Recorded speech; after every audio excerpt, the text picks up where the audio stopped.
ফরাসি প্রধানমন্ত্রী ইমানুয়েল জোরগান হযরত মুহাম্মদ সাল্লাল্লাহু আলাইহি ওয়াসাল্লামের কটূক্তি করেছিল এবং হযরত মুহাম্মদ সাল্লাল্লাহু আলাইহি ওয়াসাল্লামের ব্যঙ্গচিত্র তৈরি করার জন্য ফরাসি গণমাধ্যমকে নির্দেশ দিয়েছিল।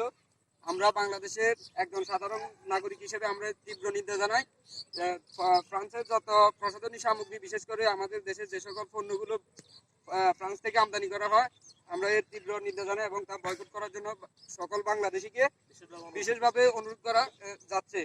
আমরা প্রধানমন্ত্রী ইমানুয়েল ম্যাক্রোর তীব্র ঘৃণা এবং তার বিরুদ্ধে তীব্র প্রতিবাদ জানাই।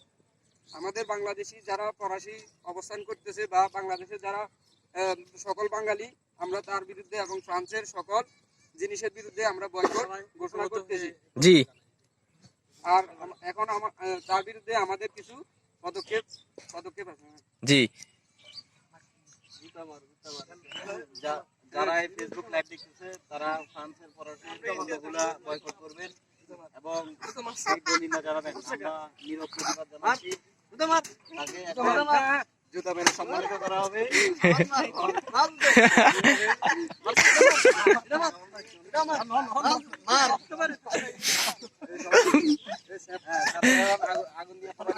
আগুন দিয়ে পড়ানো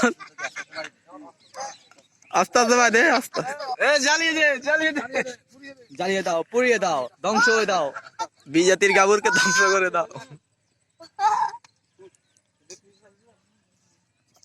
এটার নীরব প্রতিবাদ আমরা বিশ্বের কাছে বিচার চাই। বিশ্ব আদালতে ফ্রান্সের সকল পণ্য বয়কট করা হোক। আগুন লাগাচ্ছে লাগাই না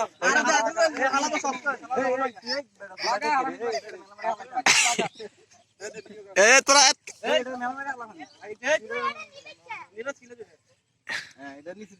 খাইয়া পারেন। সবাই তো শেয়ার করবে। জি জি জি।